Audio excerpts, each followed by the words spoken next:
Ooh, Oh! little voice crack today. Damn. Yeah, what's going on? You hitting I don't puberty? know. Hopefully. You're fine. I'm hoping I hit a growth spurt. That'd be awesome. Actually, no. I think Come being on, tall. man. Yeah, what am You give me I? some of the growth spurt. I can't be saying that, especially with the crew that we have You were today. taller than me at 13. Dude, I was short and fat at 13. Were you? I was, and then I Playing hit a little growth basketball? spurt at probably 15 or 16, something like that. But anyway, Brad, how's it going? It's going good. How's the whole life over in the old Virginia of the West? Ooh, the Virginia of the West, it's good. I wake up every day. My first job when I wake up is to feed a baby. So So I make do sure that. she's alive.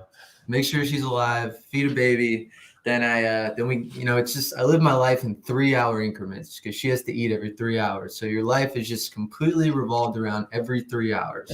So you feed her, and then you have about a 3-hour break of all right, make sure she's comfortable. Maybe try to get a couple things done.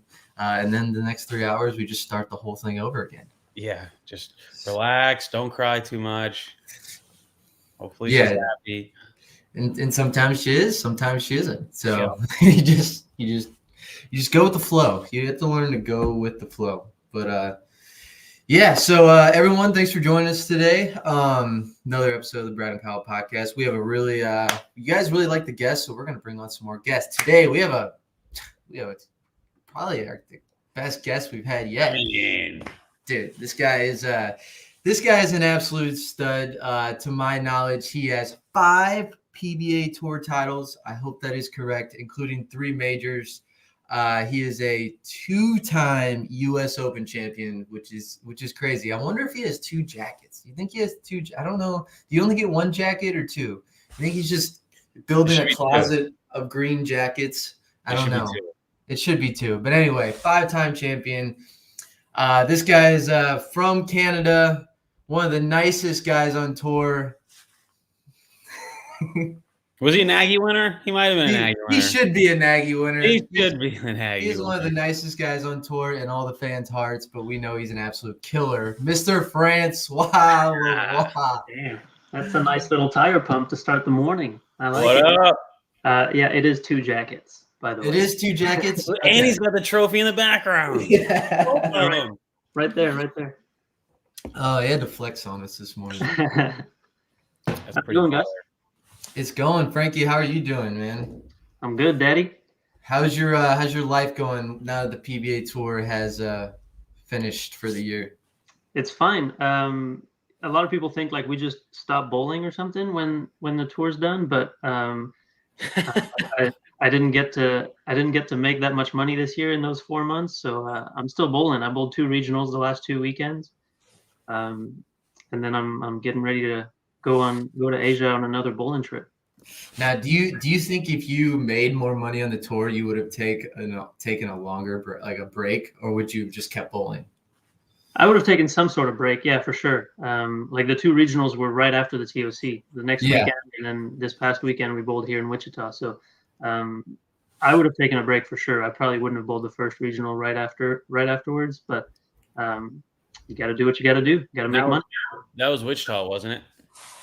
We bowled Shawnee the weekend before. Oh, that's right, Shawnee. Yeah. And didn't you finish losing the round of 4 or something? Didn't you bowl okay? That one was a different format. It was like an eliminator format. So I lost. I finished 5th. It was a 4-person step ladder, and I finished 5th. So that last round before the step ladder.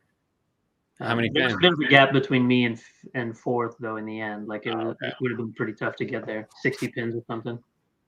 Yeah, Maldi ended up winning that one. Yeah, Chapman led for a lot of the tournament, and then with a couple of games to go, I think the last round of the eliminator, Maldi took the lead, and he ended up winning. Yeah, and then he comes out the gate in Wichita the very next weekend, 279, 278. Yeah. Dang, this dude's got a high hand. Dude, Wichita was high scoring. It was crazy. Long pattern at North Rock, just asking for high scores.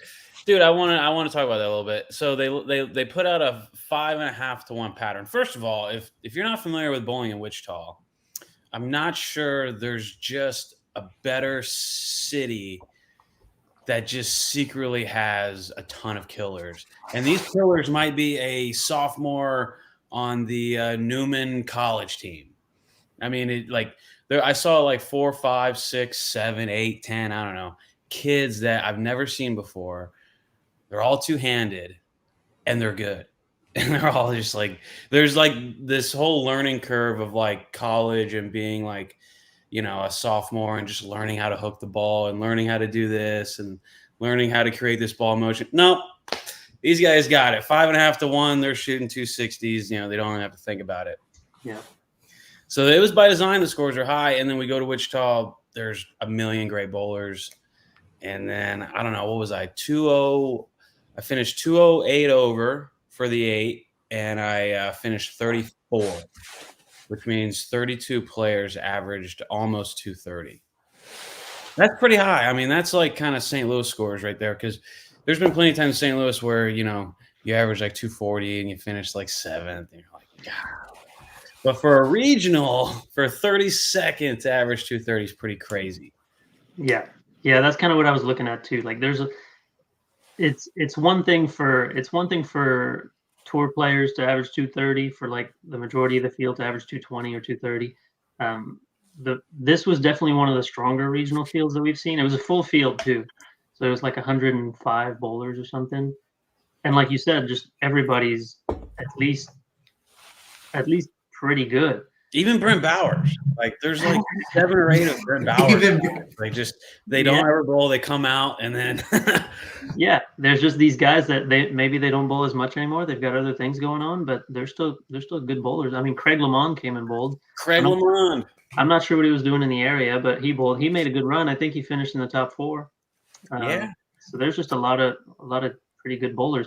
And Newman, like you said, I mean, they're pretty good. They've got some kids like. Yeah, it is 5 to 1, but you make them relatively on the easier side. I mean, they've got some guys that can strike too, and it's always been like that. Like everybody knows about Wichita State and Wichita, but Newman's a sneaky good program too. Yeah, you put out 5 to 1, and all of a sudden you don't have to be as sharp to like bowl really well. I mean, you start putting out 2 to 1, 3 to 1, that usually separates the guys that have been bowling a lot and are sharp. But you get some good bowlers that aren't really, they're bowling a little bit, they're bowling a tournament here and there, maybe they're not practicing. You put out 5 to 1, they can find it. And when you put out that 5 to 1, it's not, it kind of stays easy the whole time. Like you put out 8 to 1, maybe it's going to get super cliffed at the end, but you put out 5 to 1, that's generally blended for the majority of the block, which makes them easy. Yeah, I mean, we bowled, for the guys that bowled both regionals, the one in Shawnee the week before, that was kind of high scoring for a regional. I mean, the top 32 to make that cut was like 80 or 90 over. And so for a regional, for 32 people to average 210, that's a little bit on the high scoring side. And then we came to Wichita, and that was just the scores were just crazy. But it was all right. It was even higher on Sunday because, you get into the matches, you stay on your same pair. It's just 2 guys, 1v1. Like you can break down the pair the way you want it. Scores were high on Sunday. So you had to bowl the first match Saturday night? No, I didn't bowl that one. I qualified 16th, so I was the last person to get a bye. So I just bowled on Sunday morning. And my first 2 matches were against lefties, so I was by myself on that side of the lane. And I mean, I have a good track record of setting the lane up for myself. So did you shoot AO? I saw your Facebook post. Yeah, 840, I think. The first 2 games, I bowled Alan Smith and I shot 279 300, so I won 2-0. And then the next match I bowled Eric Jones and shot 250 the first game for 840 and 240. And that match was close. I mean, Eric, it was 250 to 240. I won the first game, and the second game was 240 to 230. I think he missed the second shot in the 10th, so I won that match too. But it was high scoring. Then I lost to Alex George. The house pro here at North Rock. The house pro. Yeah. I mean, it's crazy. The first game I shot 270, and then the second game he had the front 9, and then the third game we both had the front 7, and he ended up winning. It was 260 to 250. We both had the front 7. I was going to finish last, so I go up 8th and 9th frame. I go 9 pin 7-10, and then he just kept striking. So crazy. Yeah, that's pretty brutal. It is what it is. Yeah. So what was that like top 5 finish and then what, a top 8, top 12? Yeah, I mean, I guess tied for 5th or round of 8 is when I lost. And then who won? Was it Did Maldonado win again? I don't know actually. Dio won. I should know. Thanks, chat. Dio. Dio, that's right. Dio beat Dio Maldonado. won. Yeah. Which I saw Dio's dad afterwards, and he was the first spot out. And I was like, dude, come on, you got to get in to face your son or whatever. I was making some joke, and he just kind of looked at me and he goes, well, I beat your ass. I'm like, hey, man, come on. Why you got to bring that up? Yeah. That's funny. Watching his dad release the ball. Have you guys seen his dad bowl? Yeah. Mm-hmm. It's as buttery soft release as Dio's. It's a classic so the way style. Dio follows through is super soft. And his dad's the same way. It's one-handed righty, and it's like longer and a longer follow-through, but it's just as buttery soft on the follow-through. It was really impressive, actually. But knowing that his dad bowled on tour back in the day, you just never know, how they threw it. And it's a typical 1990s, 2000s, down and end. Classic. Old school player. Yeah. Yeah, Frankie, I wanted to go back. I think it's funny how you say that you didn't bowl well, so you're bowling tournaments now, and then we're gonna talk about you going to Asia. But like, because I've been on both sides of this, like since I had a couple good finishes to end the season, I'm like, dude, I'm not bowling for like 4 weeks. I'm not touching the ball. But I've been on the side where you don't bowl as well. That money's not coming in like you're used to seeing. So then you got to go bowl regionals and other events. So you're going to Asia to go over there. What are you doing over there? Yeah, I'm going with Rash, and then the first couple of events we're gonna have Kyle Troop and Wes Malott with us. So we're going over there to Japan. We're gonna be pretty much touring Japan. We're going to Okinawa to start, which is in the south of Japan. Then we're doing Misawa, which is in the north. So we're just doing like pro-ams, clinics, exhibitions, and Rash has a nice setup where he's in with a lot of the military bases around the world. Mm-hmm. So he does that. I've done some with him in Germany, in the UK, and now we're doing Japan. He's been going there for a while. It'll be my first time doing military bases in Japan with him. But yeah, he's just got great connections with the military bases. So we go to U.S. military bases and we'll just do pro-ams and clinics and a little bit of coaching and just having fun with the people there and kind of give back to them a little bit, give them something to just get distracted a little bit. And it's a good time. And then while I'm there, Sean's going to go bowl the Singapore Open, but I'm going to stay in Japan, I think in the Tokyo area, and I'm going to do the Storm Fair with Storm. So we're doing some product showcases and showcasing the new balls that are coming out, the Ion Pro, and I think they have the XL over there. That's an overseas release, though. So we're just going to be showcasing that. A couple of guys from HQ at Storm are coming with us, and those are long days, but those are fun too. We're meeting a lot of people. We're doing pro-ams. You get to look up at the scores, and you start to recognize what your name looks like in Japanese, and it's a good time. It's a good time. So it'll be busy, but it'll be a good time. And then after that, Sean and I are going to Korea, just the two of us this time. And we're doing kind of the same thing, military bases in Korea. So I'll be there for like just over 3 weeks, I think. Wow. So have you been to Japan before? Yeah, a couple times. 3 or 4 times, I think.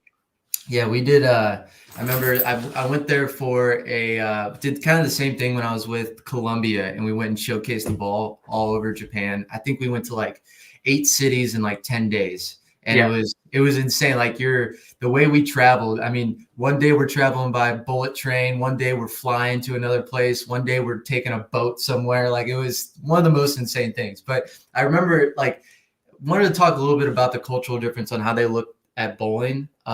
The first thing I did, first pro-am we were at, we're showcasing a ball. We're getting on stage and you're with the mic and you're talking and they're translating and they're introducing me. And I go up there and I get on stage or I go to the approach. And as I'm walking on the approach, all of a sudden all the guys are like yelling at me, like all our Columbia guys and our translator we had with me. They're like, no, get off the lanes. I'm like, dude, like, what am I doing wrong?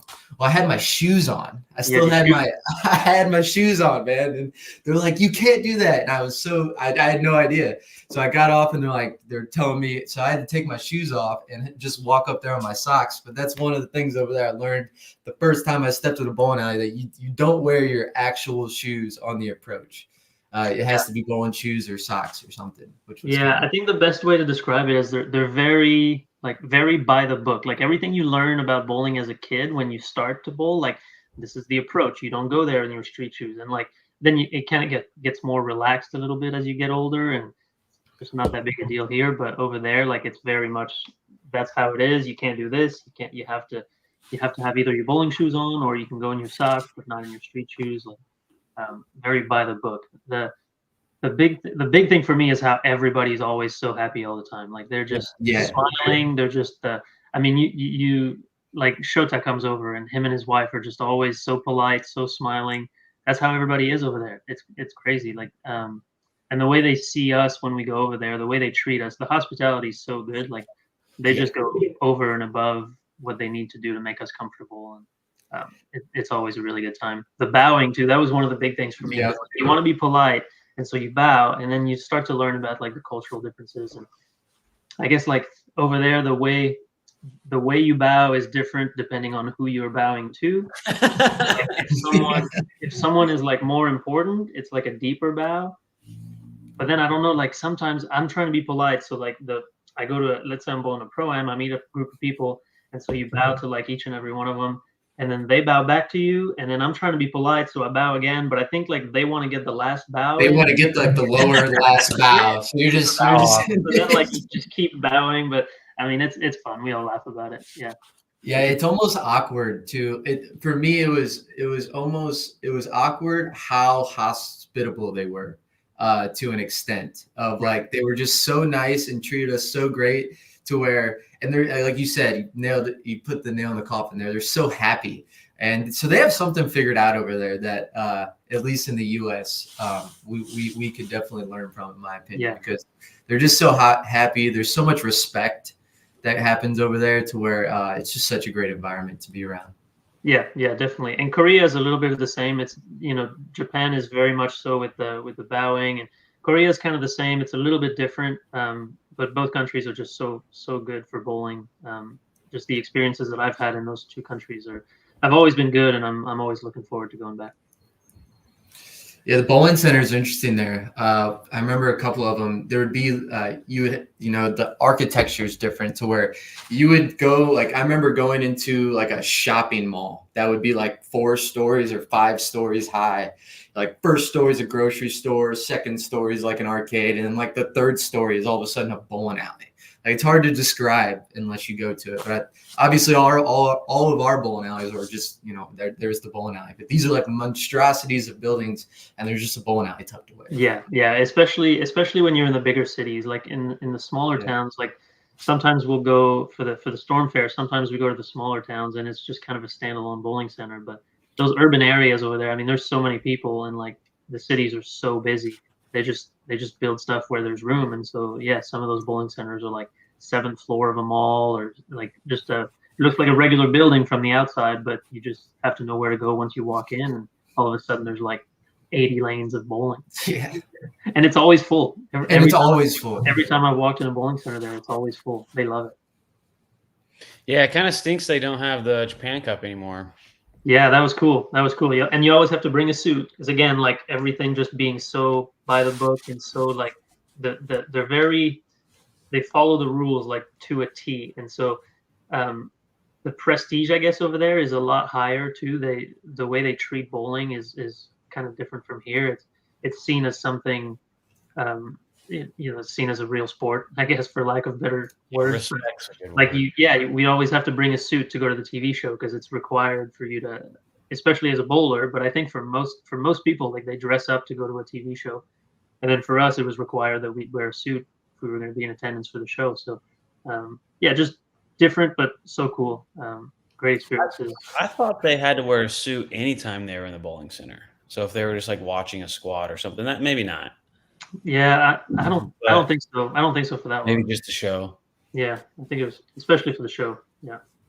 Yeah, it was. I went to the Japan Cup once, and I was 70. It was like my third year on tour, second year on tour, or something. I was 77th in points, and they took 16 people, and it got to me. They just went down the entire PBA points list, and everyone said no. And they got to me, and I'm like, all right, because Jake Peters is going, so I was just going to go with him. And then they told me, well, it's Barnes' spot technically, but Barnes won team trials that year, and the only tournament he hadn't won was the World Cup. So it was the same weekend. So he chose to bowl the World Cup instead of the Japan Cup, and so that got me to go be able to bowl the PT2. And then he ends up winning. The World Cup, yeah. Nice. You made the right choice. But yeah, I went there to bowl the PTQ, missed the PTQ by 1 pin, and then I had a 5-day vacation in Japan. And honestly, it was the greatest thing ever. Yeah, there's worse places to be. Oh, it was so awesome. I've been there with a few days and like just by myself. You're just walking around. You can't read any of the signs anywhere. Can't read or communicate very well, but you can walk around and see a lot of cool stuff. It's great. I don't know if you remember where you stayed. The first time I bowled the Japan Cup, we were at Shinagawa Prince Hotel, which is right across the street from like this massive train station in Tokyo. And just walking around there, like if you're by yourself trying to take the train in Japan, that's an experience. I've done it. That's something like, okay, which way am I going? You try to match. It's almost like those matching games as a kid. Like you match the symbols. Like, okay, this is the one I want. But now, which way is it going? North or south? I don't know. I guess I'll find out. Yeah, there's like the Underground Railroad system is like a big old spider web, and they have like 8 different lines, like a blue line and a red line, and then they got ones that go east to west. And just to map out how you're going to get to where you're going, you got to get off and back on 2 or 3 times, and it's hard to communicate. It was really tough, I felt. Yeah. I think the younger people are starting to speak more English, but definitely if you're getting around like some of the older generations, there's not a lot of English over there. Yeah, that's what tricked me up. Anytime I've been to going to Korea and going to Japan, not going there, people would be like, oh yeah, they speak English. And in some of like the cities, I would say, but man, I've been fooled a couple times where I go out and I'm like, oh, I can get around a little bit. Like, especially in Korea, I remember going out on the town. I don't think you remember like that Irish pub that we, I remember going there and then wandering off that after that and being like, oh yeah, we can get around. And I'm like trying to communicate. No one speaks a lick of English, man. It's just so hard to get around. I'm like, like you are. I'm like pointing at maps, like I need to go here. Blah blah blah, and it was tough. I remember going into a 7-Eleven because obviously when you're in the country, you try to pick up some of the language so you can, I don't know, say some things. Dude, I remember going to a 7-Eleven when we were in Korea, and I went to say like I don't know if I was trying to pay for my thing and went to say like thank you or something in Korean. And the 7-Eleven guy responds to me in English, and I was like, Jesus Christ. I was like, I worked all day to try to say this phrase, and he goes, yeah, have a good day or something like that. I'm like, oh, okay. Yeah. You're walking up to the cash register, and in your head, you're like, "Kamsahamnida, kamsahamnida." Yeah. And he's like, thanks, man. Have a good one. Yeah. I felt so dumb, man. That's funny. Yeah, I think the difference is like when people say that, because a lot of people, they'll go vacation in Japan or in Korea, and then they come back and they say, yeah, people speak English, and that's probably true in the touristy areas. But when we go there and we're with some locals, we're like they book our hotels a lot of the time, and the hotel's not necessarily one of the touristy hotels. It's more of a local hotel, and so you're kind of in a local neighborhood, and those areas, in my experience, they don't speak as much English.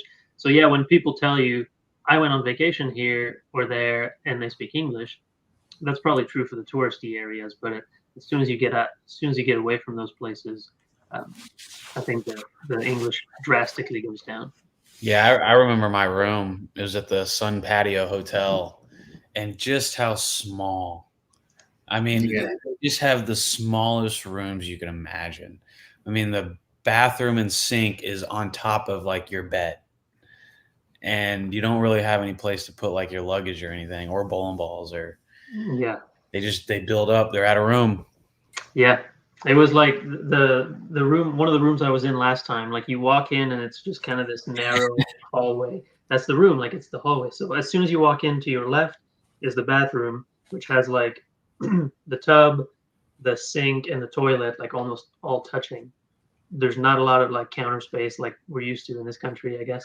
And then if you keep walking down this little hallway, to the left is the bed, but like the head of the bed and the foot of the bed fit perfectly in within the walls. Like it's against the wall on the left, and the foot of the bed is against two walls, and then over here is like some tiny sliver of like a work desk, and then you got a TV, and that's it. Probably, I'm not good with dimensions, but it was small. Yeah, they are very efficient with space, but you can also tell that the people there are just not as big as Americans because, like, if you're over 6'2", you are gonna have a tough time. Like all of us, for me, I get comfortable. Like it's fine. You get used to it. It's good size for people like us, but you can tell there's not a whole lot of 6'2", 6'3", 6'5" guys, especially building these things. Like there's no 6'5" Japanese guys building this because. Oh yeah, no, I mean you're waiting at a crowded intersection and like. I'm not that tall, but I'm towering over some of these. Yeah. Yeah, if you're 6'2" in Japan, you're sticking out like a sore thumb. Yeah. Yeah. So with all that traveling, going like I know I've had some kind of weird things happen. Do you have any crazy traveling stories you can think of? Like either it could be Japan, it could be or any time in Asia, maybe Middle East or anything? Because I know you've traveled a bunch, going all over the country. Yeah. Well, when we talk about the size of the rooms, like in Japan, I think Italy probably rivals Japan for small hotel rooms and small. Oh, really? Small. Yeah, I think Italy not only like small rooms, but small showers. Like you can't really like move around in the shower. Your elbows are gonna hit the walls. Yeah, right. That's the thing. But like I don't know, crazy stories. Whenever I go to San Marino, when you talk about Italy. Yeah, San Marino. I've been to a couple of other places in Italy, like for vacation, and it was kind of the same thing. But yeah, San Marino. That's those hotel rooms are small too. They kind of rival Japan. Are they running those tournaments back? What's that? Sorry. Are they running those tournaments back? Yeah, they're still happening. They're happening in the summertime. I think it's in July, I want to say. If anybody's interested in going, it kind of makes sense if you can find a cheap flight because you've got, I think it's Madrid, San Marino, and then the Euro Challenge in Germany. They're like 3 weeks in a row. So that kind of makes sense. It usually doesn't really make sense for us to go over to Europe for just one tournament for 1 week. If you can piggyback another tournament off the same trip, then it makes a little more sense. You cut down the expenses a little bit. Yeah. Crazy story. Like usually when we go to Asia, we're just really well taken care of, and so like there's not really too many crazy things happening. There was one time I remember having to wheel Sloan. We were bowling the AIK in Sweden, and we were going to go to the Ballmaster in Finland. And I remember having to wheel him in a wheelchair through the airport in Copenhagen because he was just. After the tournament at the AIK, we went back to his apartment. He lived in Sweden back then. And like he just, in the middle of the night, he just woke up and like he could barely stand up. Like he was kind of hunched over. He could barely stand up. So he just decided to go to the hospital, and they kind of kept him, and they're like, something's wrong. And they're running some tests, and he's got like the IVs in him and all that stuff. And eventually like we had a flight to catch. We had a train to catch to go to the airport. It was Pontus, Chris, and I, and Bergendorf, this other friend of ours from Denmark. And I want to say, let me think. Like he went there in the middle of the night, and it was probably mid-morning. Like we had a train at maybe 10 or 11, and Chris is still in the hospital. We're like, well, what are we gonna do? Are we still going? Should we change our flight? Should we what's going on? And then all of a sudden, Chris like messages us, and he's like, "All right, let's go." He just checked himself out of the hospital, and he's like, I'm gonna go bowl the Ballmaster." Didn't wait for like results or anything. He just walked out. And so I'm wheeling him. I've got a picture. Let me see if I can find this. I might be able to show this on here because it is a pretty. That'd be fantastic. Any story that starts with "I had to wheel Chris Sloan." Yeah. This could go a lot of different directions. A lot of different ways. And the crazy thing is, like, so we had to get a train. So you have to like carry all your stuff. But obviously Chris can't, but he can barely walk. So like we're helping him with his bowling balls and his luggage and stuff. And this other friend of ours, Bergendorf, he wasn't really like worried about Chris. He's like, you'll figure it out. So he's the crazy guy? Yeah, he's the crazy guy. Okay. Just like he's just taking care of his own luggage. He's putting his stuff on the train, and then he's like, I'm good. You guys figure it out. So we're like helping lug all the stuff, and when we get to the airport, like we had Chris in the wheelchair, and so I'm wheeling him around, and it's my turn to go check in. So then Marcus is kind of in this Bergendorf guy. He's in charge of the wheelchair, and he just like doesn't pay attention. And Chris just starts wheeling in another direction, like towards a wall. Like you gotta put the brakes on him. I'm gonna see if I can find this picture. Dude, Sloan's. I feel like Sloan is a guy to me that it feels like. Let's see this. Oh my. Here he is. Gosh. Dude, there's something tells me that's not the first time Sloan's been wheeled around at some point in his life. He's a mysterious guy. Dude, he's got connections everywhere. I remember we were in Reno at some point, and I haven't like drank or hung out with Sloan a bunch, but I remember for some reason maybe we both missed the cut, and I was flying out the next morning at like 6 a.m. I think it was Reno, yeah, and I don't know, however it happened, he's like, oh, there's a bar down the street, some like local bar that he already knows the owner. He already like got his connections. This might have even been like COVID or something. They were closing early, and so like we hang out there and we're like shooting pool. The place closes down. Like, oh, we got to get out. And he's like, oh no, man, the owner's got me. We're just gonna keep hanging out. The door's gonna be closed. He's gonna invite some other people. And all of a sudden, we're drinking till like 3 a.m. And I'm like, dude, my flight's at 6. Cancel the flight. Flew out later than the day. Oh, yeah. Or stayed another day. Like that's the dangerous stuff when you start hanging out with Sloan. Yeah, I think that's the Arlington. I think that's the name of the bar, right around this like walking distance. Yeah, it was like walking distance. It's like a little hole in the wall. Yeah, like speaking of Sloan, he's the one who you mentioned that Irish pub in Korea. He's the one who got in touch with the guy because Marty, the owner, he's from Ireland. So Sloan got in touch with him somehow, and then they linked up, and then like the bowlers go there now if we ever go to that area. But the funny thing about that is so Marty, the owner of that Irish pub, Irish guy, married a Korean girl who didn't really speak English when they met.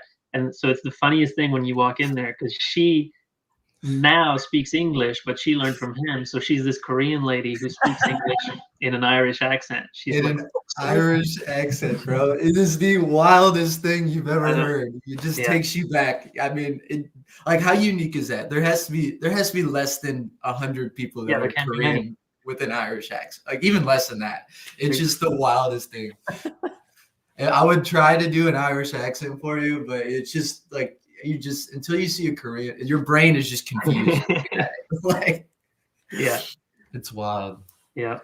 Of the international tournaments that run, I don't know. There's, what do you say? Maybe 5 or 6 of them that Americans go to throughout the year, like the Lucky Larsons, those 3 over in the Madrid swing. There's the Ballmaster. A couple other ones. What would you say is maybe the best, or like the one that bowlers look forward to the most? I think there's the most excitement about the Lucky Larson, probably. I mean, Martin Larson and Patrick Baquet at the bowling center, they do a really good job putting that tournament together. Daniel Runbeck also helps run them. Mm-hmm. That one I think has the most excitement around it, but I guess it's easy to say that because that one counts for a PBA title, so you get more tour guys go to that one. But it is a really good time. Like, I mean, Patrick has a lunch buffet in the bowling center every day for the bowlers. Like the restaurant in the bowling center is really good. Like it's not it's not your typical snack bar from any bowling center here. No, it's a place like you can hang out. Like, yeah. There's like a mezzanine level in the back, and so it's kind of a lounge area. It's kind of cozy, and you can watch the bowling at the same time. It's a really cool bowling center. So that one's really nice. My favorite, I mean, I'd say that's probably the tournament I look forward to the most. But my favorite bowling center is probably Tally Bowl in Helsinki in Finland. That was really cool because it's got like this huge dome roof. It's like an old hockey arena, like a I wouldn't say like small town hockey arena because it's a little bit bigger than that, but it's like this huge dome roof, and the back is all like the stands that used to be from when it was like a hockey arena, but it's all one-sided. So it's kind of cool. Like there's still like the locker room area for the bowlers, like underneath the stands. So you walk up from the locker room to go to the lanes or something. Like the setting of that bowling center looks really cool. And that's where they have the Brunswick Euro Challenge, right? That's the Ballmaster. Oh, that's the Ballmaster. Yeah, Ballmaster in Finland. Euro Challenge is in Germany. That's a Dream Bowl. Dream Bowl, that's like the massive one, right? With the that's a big one in it. Oh, okay. I thought you were talking about that one. So the one in Finland's better? I like it just because of the vibe, like the look of it, just looking like an old hockey arena, and they just kind of converted it to a bowling center. I think that looks really cool.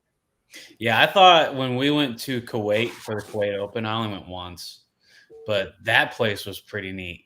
That was wild. And when we went there, they were just building it, right? Like it wasn't completely finished, right? Yeah. Yeah, we went back for the World Championship last year, and it was a little bit more finished, but still not completely finished. But yeah, that's pretty cool because it's like, what is it, like 8 stories of like hotel / apartment above the lanes. Well, it's a stadium. Because above the lanes, there's nothing. Like it's the tallest ceiling I've seen in a bowling center. Yeah.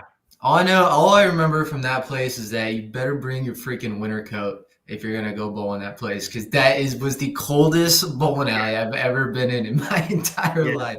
Asia and the Middle East, that's like the biggest temperature difference between what's outside and what's inside. They love their AC.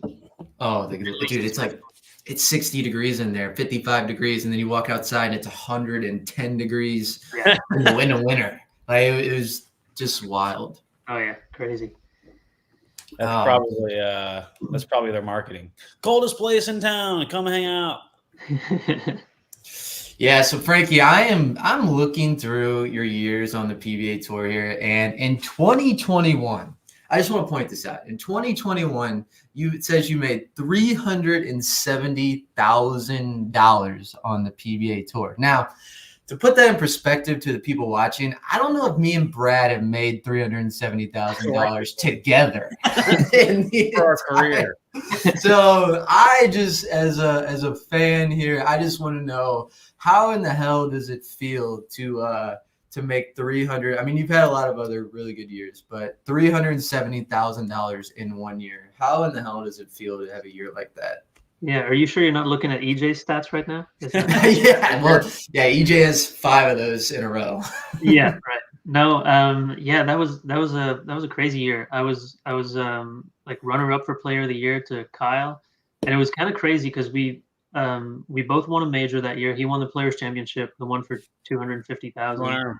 I won the TOC that year, and then they did the Super Slam for the first time, which was all 5 major winners kind of come together for a showdown. And I mean, it was a crazy amount of money. I won that one, and that was another 100. So that's part of that thing. We did a small chop, the guys that were there, but I won that one for another 100, but that didn't count as a title. And then Kyle won another title later that year, and then we ended up meeting in the final 4 of the playoffs at the end of that year, and that kind of felt like the Player of the Year match. Yeah. And so he ended up winning that one, and he was Player of the Year. But that was a crazy year. Like, just say what you want about like bowling well and just feeling sharp and this and that. Like, you got to have a lot of other things that go your way for something like that to happen. Like, so I won the TOC, and that's when we bowled in Florida. Every other time I bowled the TOC was at Riviera, and that's something that I struggled a little bit. Like, I think I was alternate for match play twice. I finished 25th twice.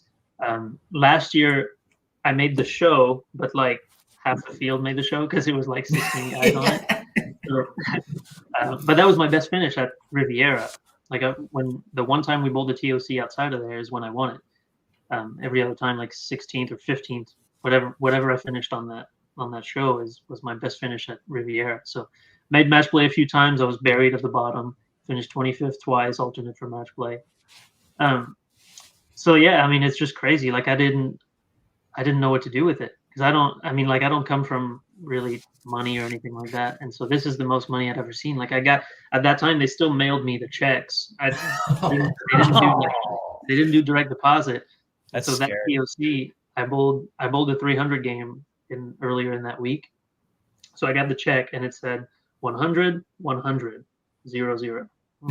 This is crazy. I just like walked. I didn't think I could go to the ATM. Like I walked into the bank to go deposit that check. Looking over your shoulder, like no one knows I have this, right?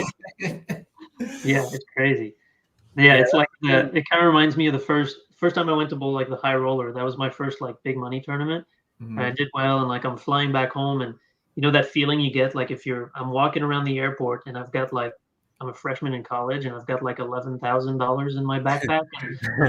Nobody knows I have it in there, but it's like to me, that was like my first experience where I'm like, this is nerve-wracking. So yeah, I didn't really know like what to do with the money. I actually talked to Barnes about it because later that year, like when we started the show, we talked about bowling versus not bowling if you have a good year, and later that in the summer we had like the Flow Bowling Tour or something it was called at the time, and like they're basically these tournaments where it's like 10, 12, 15,000 for first, and last cash is like 400 or 500, and I just made that kind of money. So I talked to Barnes and I'm like, you've had a couple of years like that. How do you motivate yourself? Because I didn't want to drive 7 hours to go bowl that tournament for like a couple of $100. I just didn't want to. But of course, like our contract says you kind of have to.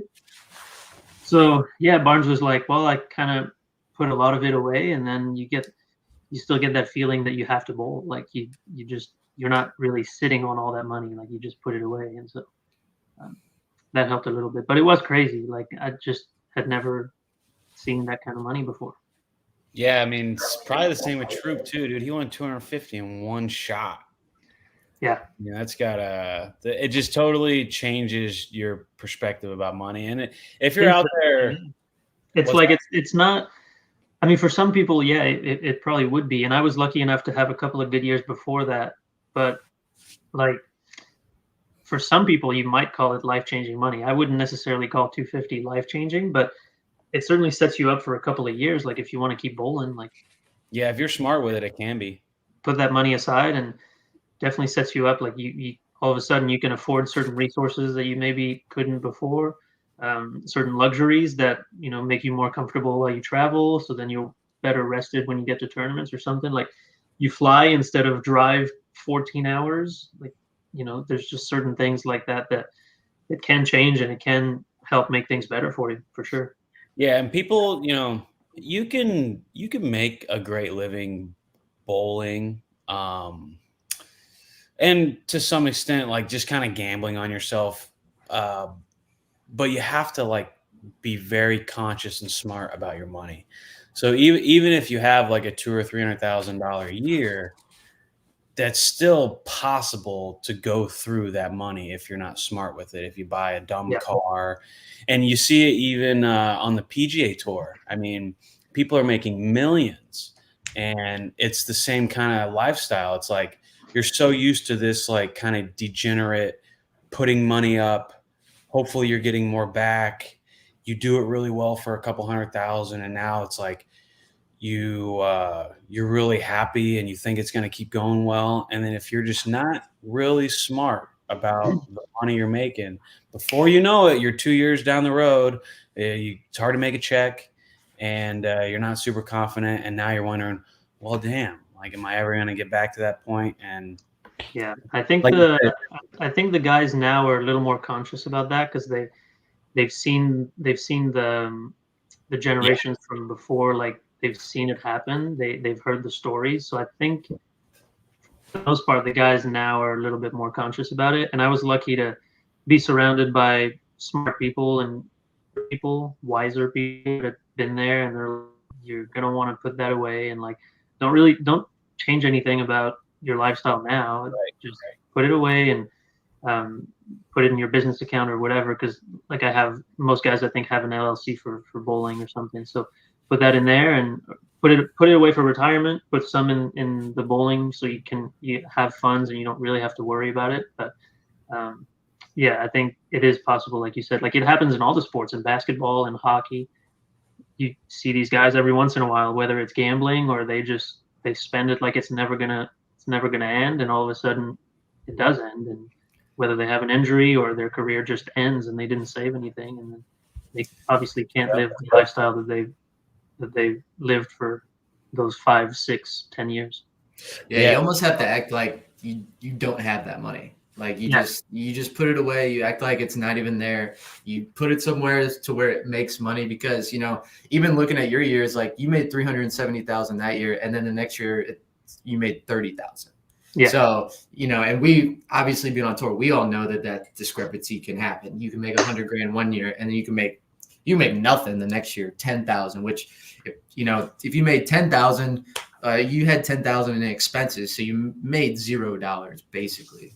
Yeah, exactly. That's one of the things people don't always realize. Like they think the sponsors kind of pay for our expenses or something, and they don't. Like it depends how you look at it, because a lot of guys on tour get salaries from different sponsors.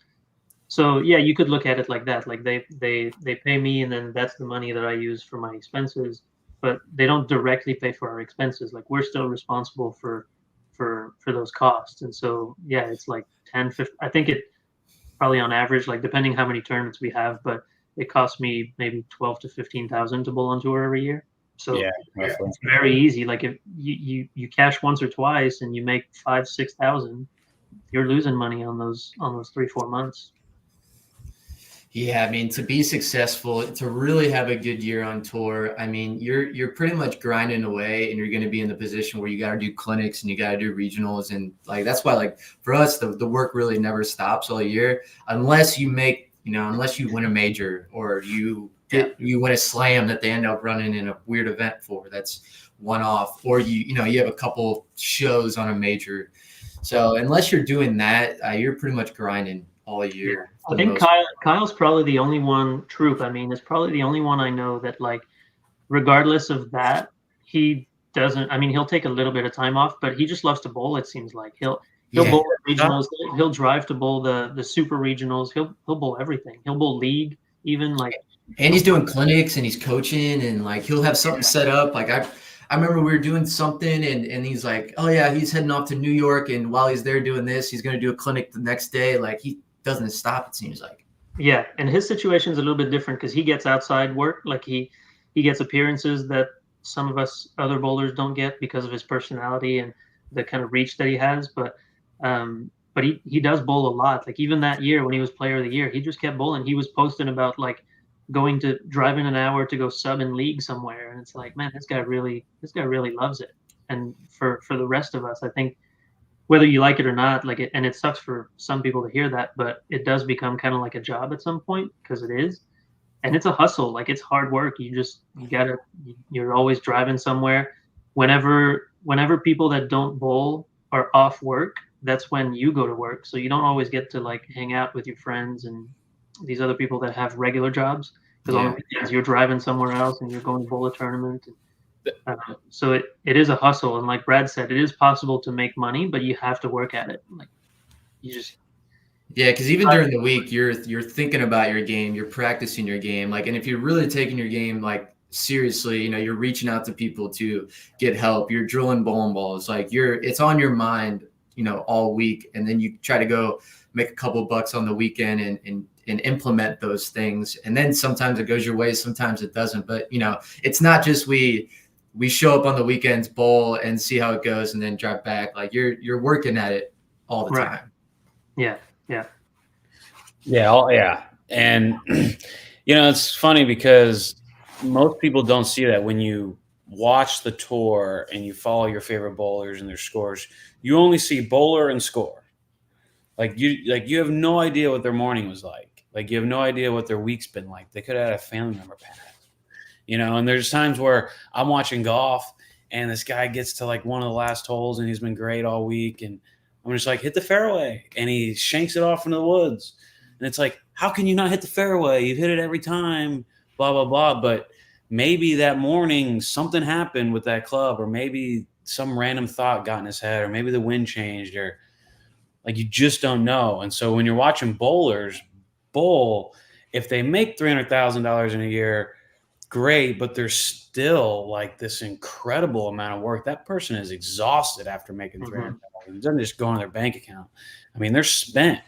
And then the very next year, that same process happens for $0. But because you made so much one year, it's like expected to, you know, well, you know, you're okay, it happens, or you got money. But shit, I spent 3 months trying my butt off to lose money. Yeah, I still have a little bit. That's 3 months of my life gone. Like, it's hard for people to like have that perspective. It's definitely not for everyone, and it's definitely hard for, I guess, regular people to understand that kind of lifestyle. Like I was, when I opened up like retirement accounts and stuff like that, I was with a guy here locally in Wichita, and he like, I mean, he's a smart guy with money. He's you know, he's doing the work that he's doing, trying to set up retirement for people, and but he just wouldn't understand like the nature of our work. He kept, in his mind, like the cookie cutter method, I guess, is to like, okay, I want you to tell me every month how much money you can put away into this account. So he's like, can you do 100? Can you do 300? Can you do 600 a month into this account?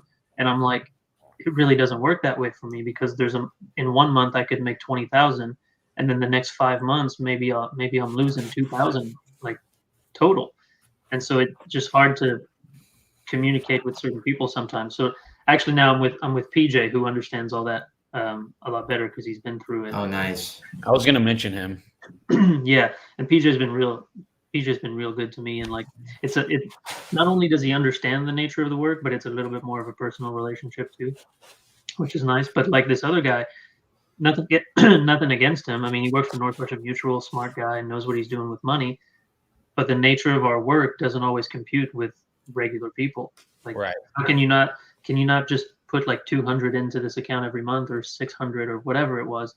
And it's like, well, no, like I'll give you a chunk. I'll give you like 10K one time. Yeah. And then you like spread it out over a couple months, do whatever you need to do with it. But it's hard to commit to like 500 a month into here or something like that. Yeah, our financial situations as bowlers generally isn't very fluid. It's a lot at one time and little a lot of the time. So yeah, that's for sure. Now, Frankie, I wanted to get into something because, you know, obviously we have a lot of bowling fans watching, and just to get into a little bit of like your game for people that don't know.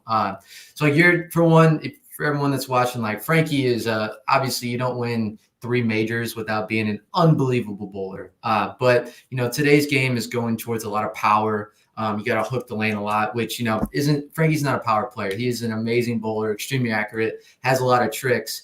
Kind of what I wanted to get into is how you handle the ups and downs. Because when you see what you want to see, you're able to win, which not a lot of guys can do. Like, obviously it's proven, you're a 3-time major champion.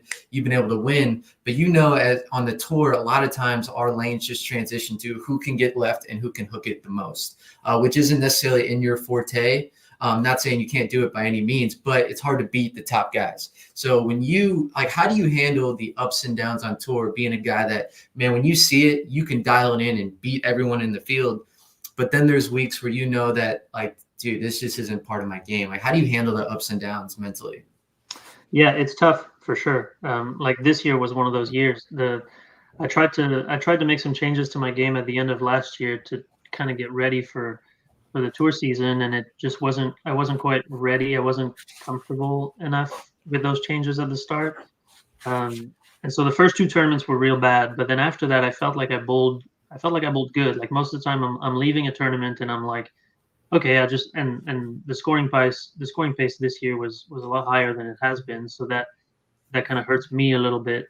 But like I would leave the tournaments and like, well, I bowled better this week than last week, and then the next week I'm throwing the shots I want to throw, like I'm doing the right things. But yeah, like you get to a certain point where with the angles that we play and the rev rate that's in play on tour, naturally I'm gonna leave a couple more flat tens than some of the other guys. Like even if I'm hitting the pocket and when the scores are as high as they have been, I mean that's a difference maker. So like this year was tough for that reason because I didn't have a single good like a great tournament. I didn't make runs in any of the tournaments. I still made decent money. Like I cashed a couple times after the 2 tournaments that were really bad, but I just never made, like this year I didn't make the top 15 once, which is kind of how you make money. I had a couple cash spots, but it's just a grind. And so like how do I manage it? It's just trying to not get too down on yourself, which is really hard to do. Because there's a couple times when, like, especially when you're in the middle of it, looking back on it is a little different, but when you're in the middle of it, that's when it hits the hardest. Like, man, this sucks. Like I'm here again, and like I'm flat tenning a couple more times than these guys, and I know like it doesn't mean that they're necessarily better bowlers than I am, and it doesn't, deep down I know that it doesn't mean I'm a shit bowler, but sometimes that's how it feels when you're in the middle of it. So like it just feels like I have to be at the top of my game every time I want to compete out there. Otherwise, I just don't have a chance really. So I don't think it's just feels like I have to work a little bit harder than, and like it's not to take away anything from the other guys. And I kind of it is weird talking about it because I don't want to make it sound weird, but it does feel like I have to work a little bit harder. Like my spare shooting has to be on point. My shot making has to be on point. My decision making has to be on point. I can't afford to waste frames with those things because the chances of me outstriking the power players when the scores are the way they have been are very slim. So like my planning, that's one of the things I've always been good at is planning. Like I've always had plan A, plan B, plan C, and I've always been like pretty strict with making sure my surfaces are right before every block we bowl. Like I think a lot, but I think it's because I have to, because if I'm wasting any frames against these guys, I'm not gonna easily make it up by throwing a 9-bagger. Yeah, you're pretty meticulous. Like I feel like I've looked at your bags and like all the balls are facing the same way and like they all are like the same type. Like whatever your plan is, each bag has its own like is categorized or to an extent. And so yeah, I've got the ASIM bag, and then I've got like quicker balls that I'm gonna get to. Like this bag might just stay in the back for 4 games, but then I know I'm gonna go to this bag if I need to. And like there's a little bit of OCD tendencies in there too, but as far as like planning, having a game plan and a strategy, like I've always been pretty good with that. And like there's a couple times when I went away from it and it was just no good at all. Like I have to make sure that's good. I have to make sure, like I said, all the other aspects of my game have to be at the top. Otherwise, the other guys are just going to run me over. When you bowl better, does your OCD get worse? Do you become more OCD about all the little detailed things? Like if you're in the hunt versus like... Yeah, I think, yeah. Like I'll start to notice a couple more things, and it's not the same thing like every tournament. So it's not necessarily like superstitions where like I have to have the same socks or this and that. But if I'm bowling well, then I'm noticing like, okay, when I go to a new pair, I'll slide my bag under the second chair, like on the right lane or something. So then if I'm noticing things are going well, I'll just keep doing that. And then like the spot that the balls go in the bag, like if the optimum idle is where the handle is on the bag versus where the wheels are, I'll keep putting it in that spot. Even if I'm shuffling balls around, like before I go to the new pair, I'll make sure I move them back to know to be like where they were, because like that works. It's so funny because most of the year, and maybe even last year too, I didn't bowl very well, so I didn't really have like this OCD type thing about all my stuff. But then the TOC comes around and I'm bowling good, man. And then literally, like you said, you just start, it's like, oh, I just bowled 270. I put my bag right there. The next time I go there, I'm putting my bag right there. I'm sitting right here. I'm going to look this way. It's like when it's going well, you don't want anything to change. No. Like, no way, man. Never go pee in the middle of a string of strikes either. Never. Like, Yeah, see, I'll do that. It doesn't matter how bad I have to pee. If I'm striking, I'm not going. Damn, dude. I'll go wash my hands in the middle of a string of strikes. Like, Wow. if I feel like my hand's too greasy, I'm big on the greasy hands. Like, Yeah. I've been on the front 11 and needed a strike in the 10. I'm like, dude, this ball's going to fall off my hand, and go wash my hands and then try to throw it. Like, it's nuts. I could never do that because I use like I use a rosin bag and like puffball thing. Like I just want it to be super dry all the time. I could never wash my hands, and I feel like when I wash my hands, it makes my hand shrink a little bit. So then I come back and like my thumb, I feel like I need an extra piece of tape or something. Yeah. Like if we pull 2 blocks in the same day, that happens all the time. We finish the first block, I go wash my hands, we go eat, we do whatever, come back later, always gotta add a piece of tape. Always, every time. Yeah.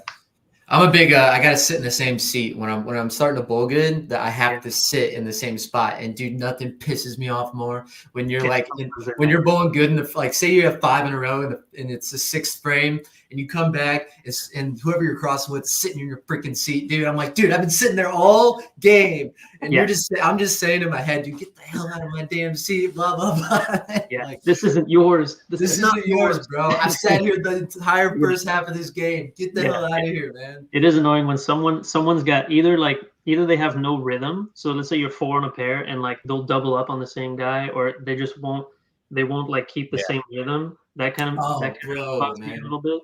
Or if like you're talking about, if like one shot they go and sit over here, then the next shot they just stand in the back, then the next shot they're like standing by the console or something. Like, just pick a spot, man. Yeah, bro. You find your lane, I'll find mine, and we stay right there. But let's not get all over the place. Or like if I'm taking a sip of water after every frame, like I'll just do the same thing. Like same idea as leaving my balls in the same spot from pair to pair. Like I'll just go take a sip, and I'll make sure it's like, if it's a quick sip or if it's like 2 sips, I'll do it the same way every time in between every frame. If I'm walking up like 2 steps, like I'm almost up on the like in the back of the bowler's area, but I'm not quite there. If that's what I'm doing, then I'm gonna go to that second step and I'm gonna take my sip of water and like but it's not the same every tournament. Like I'll just notice what's happening as it's happening, and that's what I keep doing. It's interesting because I think, obviously all 3 of us, I'm sure a lot of bowlers share that, to where it's just like this intuitive, and we all know what it means to be in a process. I think this kind of all stems from being in a process and in something that comforts you. And once you bowl well and you start finding that out, that how big the process is to just keep you in the same mental state, because our game's about repetition. You need to repeat. So you need to keep everything the same to be able to repeat. And I think it's interesting how we all kind of share those tendencies. Any bowler that tells me they're not superstitious, I think we even said it, but once you start really dissecting how you think about and what you do during a block, dude, we're all superstitious. Yeah, it's funny because we laugh about it, but like that's all proven stuff. We talk about the pre-shot routine. Well, there's also like a post-shot routine, and so that thing where like I'm walking to the back and taking my sip of water, that's the post-shot routine. Like that just keeps you, like you said, in the process, and it just keeps you grounded and just makes every shot kind of feel the same. So there is something to that. Like it is proven to help you mentally and physically. I guess the mental game will help your physical game too. I did hear something one time. I can't remember who said it, but I like it. I keep going with that. It was about superstition. Someone says it's only stupid if it doesn't work. Yeah. Yeah. You can be superstitious all you want. If it works, that's fine. It's only stupid if it doesn't work. Yeah, I'm amazed. I mean, every time I watch Belmo, even when he struggles, I always like pick up something, but his ability to stay in his process is pretty amazing. I mean, EJ and Simo might be, a little more talented physically or whatever, but Belmo's mind and just his ability, whether he's in the bottom half or the top half, he stays in his process better than anyone, I think. Maybe it's because he knows he always has people watching him. Like he's the #1 attraction. So even if he's last, he still has more eyeballs on him. And he's probably learned that through the years. But he just and even when he makes the shows, Callahan talks a lot about his exact process. So he'll grab his ball, he'll put his leg up on the approach, he'll put his ball up on his leg. That's when he'll wipe his ball off, put his towel down on someone else's ball, probably. But it's literally the exact same thing, and he does not break it. The more important the situation, the less he breaks it. Right. And it's just impressive. And just watching him this year, I mean, he didn't really have that great of a year. And even watching him come down the stretch at the TOC, like he was probably putting a good amount of pressure on himself. There's no more tournaments. At this point, he's nearing the end of his career, so he probably wants a couple more majors, a couple more titles before EJ and Simo really go after him. And still, just laser focused. I don't know. Guy's incredible about just process. Yeah. But yeah, there's definitely, I mean, for all you guys listening, Frankie is a 2-time US Open champion, which is definitely the hardest tournament to win, in my opinion, just because the complexity of the patterns, different patterns, longest format that we really have, or I guess it's the same, but it feels long. After the US Open, you're feeling different than every other tournament. So for all you watching, you got to listen to Frankie here because he's won that tournament twice, and you can't do that without a strong mental game and process. And then that kind of circles back to, how the pattern, matching up.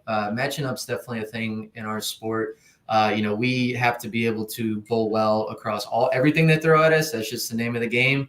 But you definitely match up to what's out there. And, Frankie is a hell of a bowler. There's no doubt that he is because, he's won the U.S. Open twice, which for all you out there, the U.S. Open plays completely different than everything else we bowl on throughout the whole year. Everything else we bowl on 90% of the time is, we're throwing urethane or throwing straight for a game, and it's immediately open, steep angles. It's a hook contest, and you got to figure out how to hook that ball. Well, the U.S. Open is not like that at all. USBC has figured out how to put patterns to where we have to play completely different things. And every day is a different challenge, and they're just harder. Spares come at a premium. What Frankie said is being able to not make those mistakes because your ability to throw 7-baggers to compensate for those mistakes just isn't really there. So, I mean, that's a huge attest to, I think, Frankie's game to show how good of a bowler is because that tournament requires it all. You can't bail out. There's no finding it for 750 the last 3 games to bail out your block. You got to have it from start to finish. Even your performance on both of those shows was crazy. 300 on the first one, they were definitely easy. But that one you won in Mooresville, dude, that has to be the hardest patterns, right? Yeah, I don't know who pulled on a harder pattern. That one in Mooresville was tough because that was like when the USBC started doing the no practice thing on the pair. Yep. So that pattern was tough, and even on the TV pair, they stuck with that. They were like, we're not giving them any practice. Like Simo and Bill, I think, were the first match, and they got 2 shots on each lane. That's it. And that pair was a little tricky. You got the TV lights, so that oil sits a little differently on the lane. 2 shots to warm up for a show, a major show. Yeah, like we had a warm up pair somewhere else, but on that pair, you just got the 2 shots or whatever it was. And so there wasn't anything, and it was the opposite when I bowled at South Point, the first U.S. Open. That one we had the regular practice that you'd normally get for a show, and so that was kind of the best of both worlds because I threw a sanded ball to the right, like right around first arrow for basically my whole practice time because I knew I was going to play here. That was the whole thing through match play. We figured out like the first round of match play, I tried to go left with everybody and it didn't quite work out. So then afterwards, I remember a conversation with Tim Mack. We're like, we're going to figure out a way to stay to the right.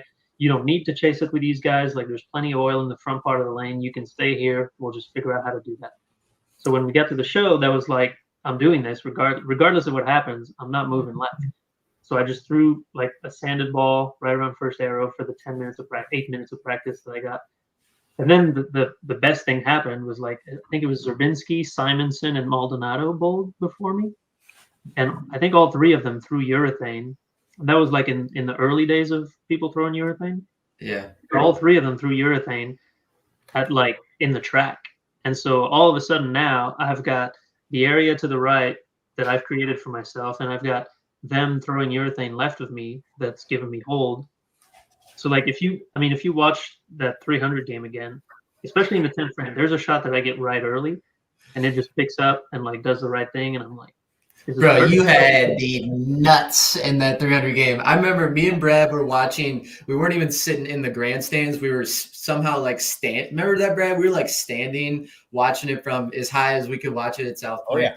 And dude, there was just some shots where, Frankie missed left. Oh my God, in hell, Jesus Christ! And then he threw it right, dude. He threw it out the window. Oh my God, it came back like. The second shot in the 10th, I think it was the second one in the 10th, maybe the first one, but one of those two was just right early, and perfect strategy on the practice plan. It just picked up, did the right thing, and then like I said, the three other guys throwing urethane. I think Zerbinski maybe didn't throw urethane, but I'm pretty sure Maldonado and Simo threw it. Yeah, and like those guys just gave me hold. It was just left of where I wanted to be. Like it was the best of both worlds, like I said. So yeah, like that was a fortunate scenario. But then the Mooresville one, that one was tough. I was just trying to throw it at the 3-pin, and like I started with a couple of strikes, and like I was bulling Sean. He was the number 1 seed, and he wasn't striking. So like once I got the lead, like I don't really need to do anything crazy here unless he starts striking, and he never really did. I think he struck in like the 7th or something, but he didn't double, and I'm like, I just need to stay clean here from like there's a lot of that too. Like we talk about my strategy, and like the awareness of scores is another thing I'm pretty good at usually. And it's a lot easier to manage for me when the scores are lower, but just being aware of all that, like scoring pace, and I kind of adjust what I'm trying to do, because I know like I've got a floor, and like I might have a bad game, but for the most part, like if I bowl a good game, I'll shoot 192.0, and if that's the scoring pace, I'm comfortable in that situation. Like I don't need to strike 7 times a game to feel comfortable. When we bowl the TOC, like the first block of the TOC kind of felt like that a little bit. The scores were lower, and I'm like, everyone's just kind of freaking out. I'm looking left and right, and it's like 210 here, 210 there. Everyone's trying to hook it. They're really tied down lane. There's like extra volume at the end, and I'm just looking around, and I remember thinking, like, I spoke with Rob about it, and he's like, yeah, you're just more comfortable than them not striking 8 times a game. Yeah. I think there's something to that for sure. Like I can recognize that and just stay. I don't have to chase any scores if I don't have to. Like I'm okay with that. Yeah, you're kind of letting it come to you. I remember we were watching that tournament. We were at Tommy Jones's house watching you, and you started out with like a turkey or a 4-bagger or something. I think 4 in a row. Yeah. 4 in a row, and which was impressive because you obviously they were super hard. We're like to start out with a 4-bagger on that, because you got to be thinking to yourself, all right, like if I shoot 200 this game, my ability to win this game increases dramatically, especially watching the scores. So to start out with a 4-bagger, after that, you're like, all right, just I don't need to press to do anything crazy. I'm controlling the pocket. Let's make some spares. Flat 10s are great. You leave a flat 10, you're like, perfect. And I think that goes into like your strategy there. You're like, if I don't carry, I'm great. That's exactly what I wanted to do. And the funny thing about that is that left lane, I remember, excuse me, I remember the left lane being kind of weird. And so like I started with the front 4, but what I was doing on the left lane was a complete guess. Like, because I had my 3 shots on that lane or something before the match. Yeah. And I went through the face all 3 shots, and I'm like, it made a pretty big move. I'm like, just throw the first frame, see what happens, and we'll keep adjusting from that. But it was a complete guess, and it ended up working. But yeah, controlling the pocket was definitely all I wanted to do on that show. It's kind of amazing to think, like, if a professional, just knowing how that pattern played, watching someone throw a 4-bagger and think, wow. Yeah. That's like shooting 800. Yeah, that's probably when people ask me, like, because it's tough, because sometimes people ask, what's your favorite tournament win, or your, some variance of that question. It's kind of tough because like there's something special about the 3 majors that I've won, but I think that one, because of how the U.S. Open structured, like you bowl on the first 3 patterns in qualifying, That's not even half the tournament. And then the fourth pattern, you bowl more than half the tournament on that fourth pattern. And that one in Mooresville is the one I struggled on the most. The second pattern, I bowled really well when the scores were low. And so I shot up to first, and I kind of stayed there until the fourth pattern. And then like my lead shrunk, and then I dropped to second. And I think I dropped to like fifth at one point. And then the last match play block, like every time we bowled on that pattern, I was struggling, and we tried to. So like that's probably the one I'm most happy about from that point of view. Like I was able to figure out something, and then the last match play block, I had a good block, went back up to second, had a chance to be the number 1 seed, and then Sean beat me in the position round. But I remember just fighting through that, those struggles on that pattern that is basically like I've been leading since day 2, and all of a sudden I was in danger of missing the show. That was pretty cool, I remember. And then obviously pulling the way everything played out on the show, like that was cool. Yeah. Do you remember who had the high game that position round in Mooresville? Was it Sean? Nope. Oh, I do. When you tell me, I think because I vaguely remember the story about it. Yeah, it was Prather's 300. Prather had 300. He had 300 the 24th game of match play. Loft. That's when we got all 12 of them on the vlog. Nice. Yeah, it was gross, dude. He was doing his, especially at that time. Prather had like he was in 24th. He was last. He was last. Yeah, that's right. Yeah. And he said something like, we called him out or something. He said he was going to shoot 300, or we bet him that he would shoot 300. And then he like takes a step left, does his little loft twirl. Somehow at like 14 miles an hour, he's loft twirling this thing, like, and just doing the grossest thing ever. And just looking back, I'm like, yeah, I'm kind of that dude. He did it. So, but well, you want to wrap this? Yep, let's wrap it up, Frankie. Thanks for coming on today. Absolute killer. We appreciate you. Anything else you want to say to the people watching, or anything coming up that you have? No, I mean, we talked a little bit about the trip to Asia, so I'm excited for that. Other than that, yeah, over the summer, I'm going to keep bowling. I'm going to do the Lucky Larson. I think I'm planning on doing that again. So I'm going to stay active. If I go bowl regionals, if you're in the area, sometimes we have pro-ams of those. If not, just come watch us bowl. And yeah. If you happen to find yourself on coolwick.com, use code Lavoie10 for 10% off on your order at checkout. Otherwise, just thanks to my other sponsors: Storm, Turbo, Cool Wick, Buddies Pro Shop, JR Pro Shop YouTube channel. Yeah, that's it, man. Thanks for having me, guys. Right on, brother. Appreciate you, man. Thanks for coming on. Thank you. Later. Wow. Man. Presence of greatness right there. Presence of absolute greatness. Frankie's a guy that we've bowled against for a while, and you talk about just a good bowler, like just an amazing bowler, someone that can do it all. And dude, when I think about like good bowlers, when I see someone that can do something that no one else is doing, I'm like, you're an amazing bowler. It's one thing to outstrike everyone when everyone's hooking the field, like that's still great. But when you can do something and play a part of the lane or whatever that no one else is doing, and you beat everybody, the best in the world, and that man can do it. It's crazy. Done it multiple times, especially as a low rev rate guy too. It just goes to show you that the game is, you can do it in many different facets. Yeah, I mean, no matter what you do, you got to be good at it. Yeah, absolutely. So, what do we, dude? What do we have coming up? We have our tournament. We've talked about it. It's sold out by now. Almost positive. Yep. I think we have weekend. Next weekend. And then we got nationals in the middle of June. So if you guys if anyone's in Vegas, come watch us bowl nationals, 12th and 13th. Yeah, I got to start practicing for that. I bowled a sweeper last night on a 2-to-1 Alcatraz pattern and averaged about 172. There you go. Got my butt whooped by everybody. It was kind of dude. It was so much harder than any PBA pattern we bowled on all year. It was so much harder. I was like, I can't just stand left and hook it. What the hell is this, man? Yeah. So I got some practicing to do. But all right, y'all. We appreciate you guys joining us. We will see you again next week.